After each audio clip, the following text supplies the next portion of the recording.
I feel like a broken record when it comes to pointing out the war on children, but as long as people still aren't connecting the dots and understanding that the powers behind world governments, major institutions, complicit media and global corporations are forces of evil, I'll keep banging on about it. The kids are the target. And on the subject of Target, not content with selling branded tuck-friendly swimsuits and chest binders to psychologically damaged children, the American Retail Corporation is now promoting satanic imagery amid the twisted gender ideology upon its shelves. Satan respects pronouns, one slogan reads. Of course he does. His followers are the ones behind it all.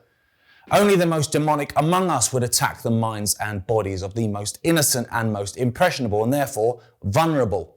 After 3 years of covering their faces, terrifying them with tall tales of deadly illnesses and the end of the world, separating them from their peers and injecting them with experimental crap, they're now adding gender confusion into the mix. To be your true self, you just have to surgically alter your body. Make yourself infertile through the use of puberty blockers and other life-altering medications. That's how you become the real you. You know it makes sense. Big Pharma has a customer for life, the depopulation agenda has one less future family to worry about, and the powers that be have a depressed, mentally weakened, confused and demoralized population. A population in that state is far easier to control. But perhaps more importantly, on a spiritual level, you've separated those people from themselves. Their true self has been edited, it's been remolded. But as I've mentioned before, the attack on children will be their undoing, because what most people will allow to be put upon themselves, they won't allow to be put upon their young. Now, on a corporate level, that's already well underway, with Target now desperately trying to avoid a Bud Light scenario by backpedaling as the mass boycott of the brand takes hold. But it's too late. They've shown their true colours, and once the public have seen them, they can't be tucked back into the metaphorical swimsuit. Institutionally, the backlash against the UN, World Economic Forum, World Health Organization, that's growing and growing by the day. People are seeing through these unelected organizations at an ever-expanding rate. Trust in government propaganda arms like the BBC are at an all-time low, with many Brits cancelling their TV licenses. They're unwilling to fund their own manipulation. This week, the Ministry of Truth and its marigold-wearing puppet frontwoman Mariana Spring have launched BBC Verify. It's a desperate attempt to boot the horse back into the stable. Good luck with that. And what all this goes to show is it's where the power truly lies. All these organisations that are playing their roles in the destruction of society, they all need us for their own survival. They're trying to stack the deck here for their new technology, and basically it's this computer technology, computer AI, that's going to be trying to come up with the next generation of vaccines, and that's this domain program. And Bob Malone starts with it briefly, and then he puts his kind of protege in, an Air Force colonel by the name of Wattendorf.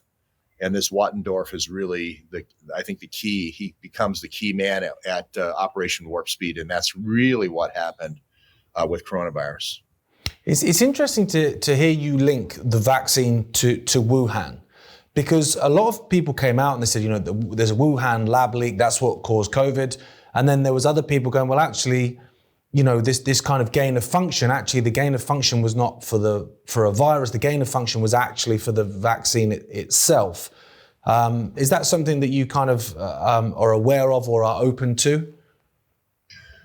Well, the gain of function is sort of caused by remdesivir itself. Remdesivir normally stops the vaccine from replicating, but every once in a while it makes a mutation, just like in nature, only it speeds up nature thousands of times. So in a way, it becomes sort of directed evolution that you end up with as you generate vaccines for each successive mutation.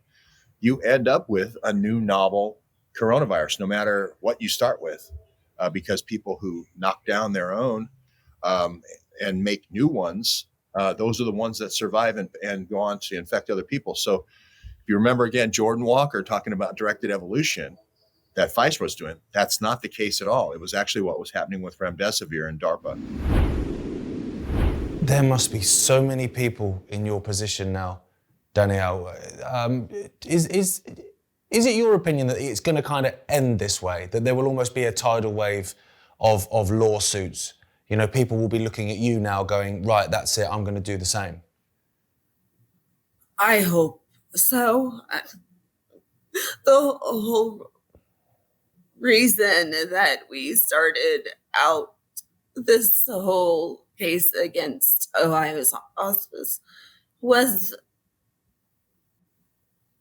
because we wanted to make a way for other people to get the benefits that they deserve. So we hope that this encourages anybody that got a shot because of their employer, either mandated or not. It gives them hope that they can be compensated for any injuries that they have had, because most of them, like mine, have been life-changing. I received a personal letter, a series of letters from a lady who was born in the elites. And she says that a child born in those elites is raped thousands of times by the time they're 18. She says they want everyone to have sex with everyone, in families, with animals, all over the place. And now they want to normalize it so they can have 24/7 full unhindered access to children all over in society. And it goes so far that the World Health Organization and the United Nations say that having sex is a human right, no matter the age. Age to them is completely irrelevant. Sex is for everyone from birth.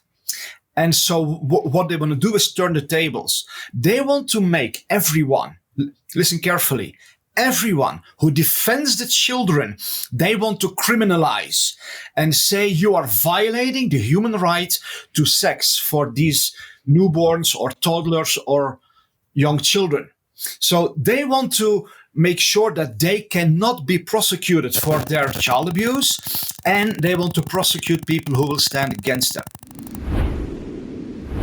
That's all for this week. Thank you for watching, and thank you to all of our guests. This week, we lost a true warrior of the movement, and from my personal experience, a really lovely bloke.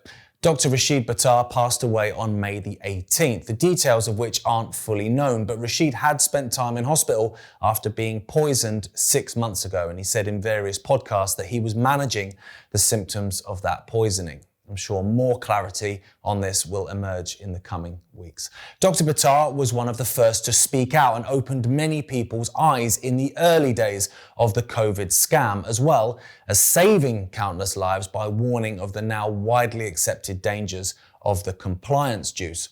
He was called a danger by Joe Biden and named as part of the disinformation dozen by former banker turned Labour Party spin doctor and bloated face of the censorship campaigning organisation, the Centre for Countering Digital Hate, Imran Ahmed. There's a simple rule. If you're a target of the CCDH, it means you're over the target. It should be worn as a badge of honour.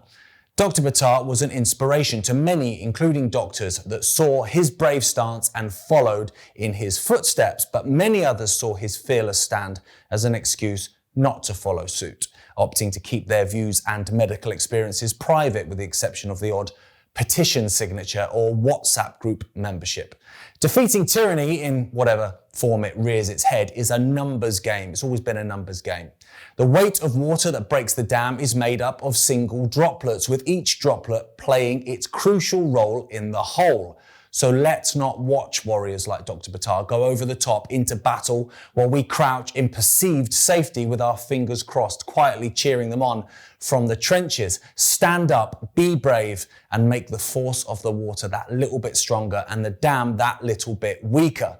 Let's honour the likes of Dr. Buttar and all the others that we've lost over the years by winning this, by bringing an end to the war being waged against humanity and creating a world of joy and happiness and freedom. Let the laughter of our children be our vengeance. Good night.